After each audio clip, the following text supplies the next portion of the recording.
Pour le tutoriel d'aujourd'hui, notre sujet, ça va être les masques. Pour le tutoriel d'aujourd'hui, on va utiliser des photos qui sont prises sur le site Pexels où les images sont d'utilisation qui sont libres de droit. Pour mon premier exemple, j'ai mis dans le champ de recherche Faces, des visages, et je suis allé chercher 3 visages. Ce n'est pas grave si vous n'avez pas exactement les mêmes visages que moi. Pour un deuxième exemple qu'on va faire ensemble, je suis allé chercher une pomme et une orange. Dans le champ de recherche, j'ai tapé orange et pomme. On peut en trouver assez facilement là, des images de ce genre-là pour les différents fruits.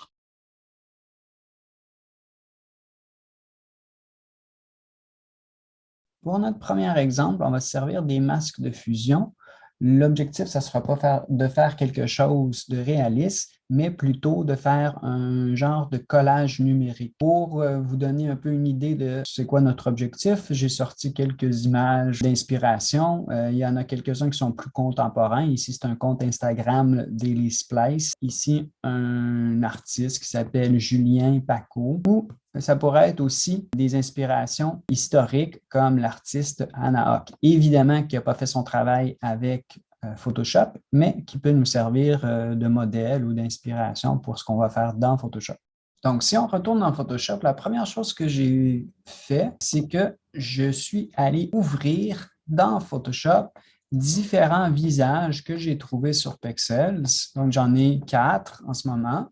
Puis l'étape suivante, ça va être de les rassembler dans un seul et même document PSD. Donc, comme c'est le cas la plupart du temps dans Photoshop, il n'y a pas une seule façon de procéder pour faire cette opération-là.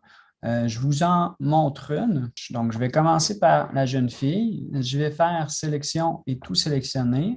Je vais ensuite faire édition, copier. Je vais revenir ici. Ça, c'est la destination ou l'endroit où je veux coller mon image. Puis, je vais faire édition, coller. À ce moment-là, ce qui devrait se produire, c'est que vous avez deux calques. L'arrière-plan, qui est mon image de la dame ici, puis la jeune fille qu'on a ajoutée par-dessus. Je vais juste renommer le calque pour bien voir ce qui se passe. OK? Donc là, ensuite, je vais juste répéter cette opération-là avec les deux messieurs. Donc, je reviens ici sur la jeune fille. Je n'ai plus besoin de ce fichier-là. Je vais venir sur le monsieur. Puis, évidemment, vous pouvez vous servir des raccourcis clavier. Hein? Commande A pour tout sélectionner ou All. Commande C pour copier et commande V pour coller. Donc, commande A, commande C. Je viens ici. Ça, c'est où est-ce que je veux le coller. Commande V. Puis, mon dernier, commande A, commande C, commande V. Évidemment, je dis commande parce que je suis en Mac, en PC, vous feriez les mêmes raccourcis avec la touche contrôle plutôt. OK, je vais commencer par faire notre collage. Puis, pour bien voir ce qui se passe, je vais me concentrer sur les deux calques du bas, donc la dame et la jeune fille. Puis, je vais utiliser un outil de sélection. Puis cet outil de sélection-là, ça va être pour faire mon découpage. Puis, comme les exemples que j'ai montrés, là, on n'essaie pas de faire quelque chose de précis ou de réaliste. On y va à main levée pour faire un découpage. Puis, moi, je vais faire un découpage de son œil gauche. Donc, j'y vais comme ça. Je fais un cercle ici. Ce que je pourrais faire, si je ne travaillais pas avec les masques, plus on avance dans Photoshop, plus on va utiliser des techniques qu'on appelle non destructrices. Puis le masquage, c'est une technique qui est non destructrice. Ça va servir à masquer puis révéler certaines parties de mon image, tout simplement. Donc, au lieu de détruire des pixels, je vais en cacher certains. Lorsque j'utilise les masques, la partie qui est sélectionnée, c'est la partie qui va demeurer visible. Ça va être important d'être cliqué sur le calque sur lequel je veux placer le masque. Fait que faire attention de ne pas être sur l'arrière-plan, mais bien d'être sur le calque où se trouve la jeune fille. Je suis en ce moment. Puis pour créer un masque, on peut passer par le menu calque, faire masque de fusion, mais généralement, les gens vont utiliser ce petit icône ici, là, le petit rectangle noir avec le cercle blanc sur lequel je suis à la barre au bas de la fenêtre de calque, puis je vais tout simplement cliquer dessus. En cliquant sur cette icône-là, la partie sélectionnée demeure visible, puis la partie qui n'était pas sélectionnée devient invisible. On voit aussi dans notre fenêtre de calque ce qui est en train de se produire. On a la vignette du calque, qui est les pixels de mon image, puis on a la représentation en noir et blanc du masque. Les parties blanches sont les parties visibles, les parties noires sont les parties invisibles. Des fois, pour les gens qui ont de la difficulté à se rappeler de tout ça, pensez à des lumières allumées puis des lumières fermées. Donc, je vois, je ne vois pas. Essentiellement, on est en train de faire ça sur notre calque. Maintenant aussi, ce qu'on remarque entre la vignette du calque et la représentation du masque, on voit un maillon de chaîne. Ça veut dire que ces deux éléments-là sont attachés. Donc, si je voulais repositionner l'œil pour le mettre vis-à-vis l'œil que sur le calque en dessous, bien, je pourrais prendre ma flèche de déplacement, puis tout simplement déplacer l'œil, puis vous voyez que c'est la vignette du calque, le calque au complet qui se déplace, attaché à son masque. Même chose, si jamais je voulais redimensionner cet élément-là, si je passais par édition, transformation, puis je faisais homothétie, commande ou CTRL-T, puis je diminue la taille, là, à ce moment-là, c'est l'image et son masque qui vont diminuer, que je vais repositionner comme ça. OK, là, on commence à faire notre collage. Puis là, ce que je vais faire, c'est que je vais répéter ces opérations-là sur mes deux autres calques pour compléter mon collage. Je vais rendre visible ce calque-là. Je vais m'assurer que je suis cliqué sur le calque en question. Je vais prendre mon lasso. Je vais faire un découpage de l'œil droit, disons. Ensuite, une fois que je suis cliqué sur le calque, ma sélection est active. Je vais cliquer sur le masque. Ça va me donner la partie visible et la partie invisible que je vais repositionner ici. Pour finir, je clique sur l'œil de mon troisième calque, je vais le remettre visible. Je vais cliquer sur le calque. Je vais prendre mon lasso pour faire une sélection de la partie que je veux conserver. Dans ce cas-ci, ça va être le nez. Je clique, puis ça me donne mon troisième élément là, du collage que je vais aussi peut-être choisir de redimensionner puis repositionner comme ceci. OK, ça nous donne ça pour le moment. Le découpage qu'on a fait, bien, ça donne quelque chose qui n'est évidemment pas réaliste. Ce qu'on va faire dans mon prochain exemple, c'est qu'on va essayer de travailler la transition entre les éléments qui sont masqués puis les éléments avec lesquels ils sont combinés. Pour faire ça, ce que je vais faire, c'est que temporairement, je vais mettre ce fichier-là de côté. Je vais faire fichier, puis je vais l'enregistrer sous. Ensuite de ça, je vais aller faire un deuxième exemple, cette fois-ci avec une pomme puis une orange qu'on a trouvé aussi sur Pexels. Donc, j'y vais comme ça. Puis, je vais faire tout sélectionner, copier, puis coller. Comme ça. Mon objectif, c'est de les avoir qui sont d'une taille semblable. Par contre, je ne vois pas le fruit qui est en dessous ici. Donc, mon objectif, ça va être qu'il soit de la même taille et que les contours de la pomme s'alignent avec les contours de l'orange. Donc, temporairement, ce que je vais faire, c'est que je vais baisser l'opacité de la pomme. Je me suis placé à 70 %, ce qui me permet de voir toujours ma pomme puis l'orange qui est en dessous. À ce moment-là, quand je vais faire mon commenter, je vais avoir une meilleure idée de la taille que j'ai besoin. Encore là, il y a des choses à peaufiner puis à ajuster, mais ça va être notre point de départ. Donc, quand je suis satisfait avec ça, je vais aller cliquer pour valider la transformation en cours. Ce que je vais vouloir faire aussi, je remarque qu'il y a une diagonale dans un sens pour l'orange, puis une diagonale dans l'autre sens pour la pomme, ici au haut de mon image. Fait que ce que je vais faire, c'est que je vais aller dans Édition, puis je vais aller dans Transformation, puis je vais aller faire une symétrie sur l'axe horizontal. Donc, ce que ça va faire, c'est que ça va tourner la pomme ou que ça va nous la montrer maintenant comme si je la voyais dans un miroir. Donc, ça va la transformer comme ça. Puis là, on la repositionne, puis on voit que nos contours commencent à se rapprocher un petit peu plus de ce que j'ai pour l'orange. Finalement, notre dernière petite étape préparatoire avant d'embarquer dans l'idée des masques, c'est d'aller voir transformation, puis je vais aller voir ce qui s'appelle déformation. Déformation, ce que vous allez voir apparaître, c'est soit un carré comme vous voyez ici, où vous allez peut-être voir aussi une grille apparaître. Peu importe ce que vous avez comme affichage, ce que Déformation nous permet de faire, c'est d'aller cliquer sur les différentes parties de la pomme, soit directement sur la pomme ou aux extrémités puis aux intersections de la grille. Puis ça nous permet de remodeler, si tu veux, la pomme pour lui donner la forme qu'on voudrait, ou dans ce cas-ci, c'est la forme qui va être plus proche de celle de l'orange. Je peux aller zoomer dans mon image pour avoir une meilleure idée de ce qui se passe, là. Puis je vais essayer de remodeler pour avoir des contours qui coïncident là, les uns avec les autres en jouant avec mes différents éléments. OK? Donc, pour cet exercice-là, ce n'est pas nécessaire de faire un travail parfait, mais si je faisais un vrai projet ou un vrai contrat, peut-être que je prendrais le temps de mettre ça le plus beau possible. Disons que pour l'instant, c'est satisfaisant, puis ça va être assez pour notre démo. Je vais valider cette transformation-là que je viens de faire.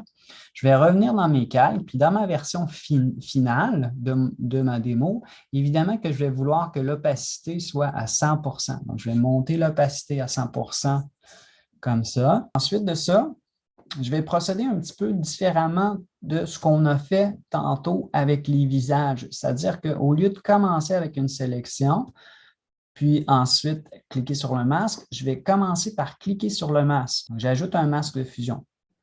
Pourquoi je procède comme ça? C'est pour vous montrer qu'un masque, c'est quelque chose de flexible qu'on peut toujours changer. Parce que pour le moment, mon masque, il est tout blanc. Donc, qu'est-ce qu'il veut dire, ce masque-là? Il veut dire que pour le calque de pomme, tous les pixels sont visibles. Donc, il ne sert à rien pour le moment, ce masque-là. Mais ce que je peux faire, c'est que je peux travailler avec un outil pour mettre du noir ici. Puis là, on ne mettra pas du noir comme la couleur noire, on va mettre de la transparence. Donc, on peut jouer avec la transparence. Un petit détail qui est important à noter puis qui n'est peut-être pas très évident, puis qui sera peut-être un peu difficile à voir, c'est qu'en ce moment, pour être sûr qu'on travaille sur le masque, on voit que les coins de l'icône du masque sont dédoublés. On voit ici des coins, là, vous voyez, je passe mon curseur dessus pour vous montrer. Ça veut dire que je travaille sur le masque. Ça devrait être là par défaut. Je le vois ici. Puis aussi, si vous regardez l'onglet, ici, c'est marqué masque de fusion pour me dire que je travaille sur un masque de fusion, tandis que si je clique sur la pomme, c'est marqué, bon, le nom du calque, la pomme. Moi, je veux travailler sur le masque de fusion. Donc, je vais recliquer sur le masque de fusion. Je vais m'assurer que sur l'onglet, c'est bien marqué masque de fusion. Puis à ce moment-là, ce que je vais faire, c'est que je vais juste faire une sélection de la partie du haut de ma pomme. J'ai pris mon outil de sélection rectangulaire. Puis là, je vais aller mettre du noir dans cette zone-là. Cette étape-là, peut-être, ce n'est pas nécessaire de la faire avec moi parce qu'on va se revenir en arrière puis on va se reprendre pour faire un meilleur travail. Mais ici, c'est juste pour démontrer un principe. Donc, je vais prendre mon outil pot de peinture qui est caché derrière l'outil dégradé. Je vais m'assurer que j'ai la couleur noire en avant-plan pour pouvoir vider du noir. Donc, ici, là, les couleurs par défaut, puis le noir qui va être en premier plan. Puis, je vais aller vider du noir dans cette partie-là. Puis, le noir va vouloir dire transparent. Puis là, ça me donnerait un résultat où est-ce que j'aurais, si je désélectionne, un moitié pomme, moitié orange. Puis, les contours qui s'alignent, j'aurais peut-être pu faire un meilleur travail ici, mais ça va en général. La transition entre la pomme et l'orange, par contre, elle est comme dans le collage qu'on avait dans l'exemple précédent, une transition qui est abrupte, puis ça ne fait pas très intéressant comme look final. Donc, je vais juste revenir en arrière. Si vous voulez revenir en arrière, hein, vous avez accès à Commande Z, mais si vous ne la connaissez pas encore, la fenêtre historique, ça nous montre toutes les historiques des étapes qu'on a faites. Puis moi, ce que je vais faire, c'est que je vais revenir de 2 ou 3 étapes jusqu'à temps que j'ai ma pomme, puis avec le masque qui a été appliqué. Fait que je recommence cette partie-là. La petite variante que je vais faire maintenant, c'est que je vais aller chercher mon outil dégradé. Puis ce que je vais vouloir faire, ça va être une transition du noir vers le blanc ou du transparent vers l'opaque pour que il y ait une transition aussi, là, un jeu de transparence entre les deux fruits. Je vous montre ce que je veux dire. Donc, je suis cliqué sur le masque, je travaille dans le masque de fusion. Avec l'outil dégradé, ce que je fais, c'est que je clique pour déposer la couleur de premier plan, qui est noire. Je tire une ligne et je relâche. Puis où est-ce que je relâche? Ça va déposer la couleur d'arrière-plan. Je clique puis je glisse. Puis à ce moment-là, ça me donne une transition. Je pourrais le faire dans ce sens-là, dans ce sens-là. Je pourrais faire une ligne plus longue ou plus courte. Ces espèces de jeux de transparence-là que je réussis à faire, en fait, ce qui rend ça possible, c'est le masque. Puis, on voit maintenant aussi dans la représentation du masque que ma transition avec les parties qui sont transparentes puis les parties qui sont opaques se fait doucement, en dégradé, ce qui donne la transition entre les parties qui sont transparentes jusqu'aux parties opaques. On est en train de faire ça, notre image. Si je reviens à mon visage, pour faire une transition qui serait plus douce, ce que je pourrais faire, ce serait de cliquer sur les masques respectifs de chacun des visages, puis aller travailler avec un pinceau. Je vous montre ce que je veux dire. Donc, je vais aller chercher le pinceau. Faites attention, il y en a plusieurs qui ressemblent à un pinceau. Ça prend l'outil pinceau. Faites B pour brush si vous ne le trouvez pas. On va réinitialiser mon outil pour mettre un pinceau avec les bords doux. Okay, celui qui appelle Soft Round. Je vais changer un peu son épaisseur, puis je vais m'assurer que la dureté est à 0. Si je commençais par le masque ici de la jeune fille, je vais aller peindre avec du noir ici. Fait que l'idée, c'est que à cause du contour qui est doux, puis à cause du fait que je dessine sur les contours de mon masque, ce que j'arrive à faire, c'est de faire une espèce de transition entre la peau de la jeune fille puis la peau de la madame qui est derrière. Si vous voulez aller encore plus loin avec cette idée-là, comme dans notre dégradé de tantôt, on avait du noir, du blanc, mais on avait des gris aussi. Donc, si, par exemple, pour mon pinceau, je choisissais une couleur qui serait entre le blanc et le noir, ça me donnerait du semi-transparent. Donc, là, si je voulais, je pourrais donner un petit peu la couleur de la peau de la jeune fille et mélanger avec la peau de la dame qu'il y a derrière. Fait que là, on a une transition là, qui est plus intéressante. Si jamais je me trompe, si par exemple je faisais une gaffe comme ça, bien, tout ce que j'ai à faire, c'est de revenir à un pinceau blanc, qui veut dire opaque, puis redessiner les parties que je veux voir, puis retravailler. Maintenant, ce que je suis en train de faire, c'est ça ici. Donc, mon masque ressemble à ça. C'est du blanc pour opaque, puis gris pour semi-transparent. Ainsi de suite pour les autres. Donc, si je faisais le vieux monsieur maintenant, donc les parties ici, où est-ce que ça fait une transition avec les cheveux, bien ça devrait plutôt être invisible. Fait que je vais mettre un pinceau noir. Je vais aller effacer ces parties-là. Pour la transition ici, où est-ce qu'il y a le front, peut-être que je pourrais mettre semi-transparent. Je vais aller me choisir un gris puis, je vais commencer à peindre. Puis là, on va avoir un petit peu du rose de la peau du vieux monsieur qui va se mélanger avec la peau de la dame qu'il y a derrière. En ce moment, on est en train de faire ça. Bon, mon masque est à retravailler. Il y a des petits détails à raffiner. Puis, je n'ai pas fini mon travail. Mais l'idée, c'est maintenant, je comprends un peu le principe là, de comment ça pourrait fonctionner. Puis, je pourrais faire un différent style de collage avec ces effets de transparence-là. Donc, je vous laisse essayer ça. OK. Pour aller plus loin avec ces techniques-là, ce que je vous recommande, c'est d'aller trouver des inspirations sur le web, par exemple, et d'aller expérimenter les techniques de masque en faisant des collages. Ça nous permet de pratiquer les principes en faisant quelque chose de créatif.